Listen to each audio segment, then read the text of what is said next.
വേടൻ്റെ പാട്ടുകളിൽ രാഷ്ട്രീയമുണ്ട്. ആ രാഷ്ട്രീയ ചിന്താഗതി മാത്രമല്ല, അതിലൊരു ജാതീയതയും കടന്നു വരുന്നുണ്ട്.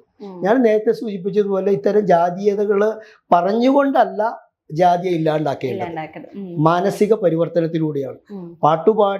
പാട്ടിലൂടെ നമ്മൾ വടക്കൻ വീരഗാഥകളെ കുറിച്ചിട്ടൊക്കെ നമ്മൾ പാട്ടിലൂടെ പാടി നടന്ന പാണൻ പാട്ടുകളിലൂടെയൊക്കെ നമ്മൾ ഹൃദ്യസ്ഥമാക്കിയിട്ട് മനസ്സിലാക്കിയിട്ടുണ്ട്. പക്ഷെ ഇത് ഒരു രാഷ്ട്രീയ ലക്ഷ്യത്തോടു കൂടിയുള്ള ഒരു പാട്ടാണ്. വേടൻ്റെ പാട്ടുകളിലെ വരികളിൽ ജാതീയമായ തെറ്റായ ചിന്താഗതികൾ യുവാക്കളിലേക്ക് വളർത്തുന്ന സംഗതികൾ ഒരുപാട് ഇൻഫ്ലുവൻസ് ഉണ്ടാക്കിയിട്ടുണ്ട്. അതുകൊണ്ടാണല്ലോ അദ്ദേഹം തന്നെയല്ലേ പറഞ്ഞത്, അദ്ദേഹം എന്താ പറഞ്ഞത്, ഞാൻ മദ്യപിക്കുന്ന ആളാണ്, മയക്കുമരുന്ന് ഉപയോഗിക്കുന്ന ആളാണ്, ഞാൻ കഞ്ചാവ് ഉപയോഗിക്കുന്ന ആളാണ് എന്ന് പരസ്യമായി സമ്മതിച്ചതല്ലേ. പക്ഷെ അദ്ദേഹത്തിന് മാനസിക പരിവർത്തനം വന്നിരിക്കുന്നു. ഞാൻ നേരത്തെ സൂചിപ്പിച്ച പോലെ മാനസിക പരിവർത്തനം അദ്ദേഹത്തിൽ സംഭവിച്ചിരിക്കുന്നു. അതുകൊണ്ട് അദ്ദേഹം അത് നിങ്ങളെല്ലാവരും ഒഴിവാക്കണം, അത് നിങ്ങളെല്ലാവരും മാറ്റണമെന്ന് ഇവിടുത്തെ യുവാക്കളോട് ആവശ്യപ്പെട്ടു. അത് നല്ല കാര്യം.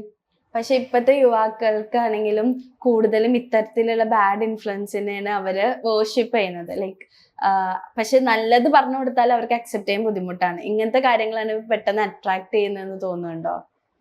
അങ്ങനെയാണ് ഈ സമൂഹം, അങ്ങനെയായി മാറിയിരിക്കുന്നു. കുടുംബ ബന്ധങ്ങളെ തകർന്നുകൊണ്ട്, കുടുംബ ബന്ധങ്ങൾക്ക് യാതൊരു വിലയും കൽപ്പിക്കാത്ത ഒരു സമൂഹമായി ഇവിടുത്തെ ന്യൂ ജനറേഷൻ വളർന്നിരിക്കുന്നു എന്നാണ്.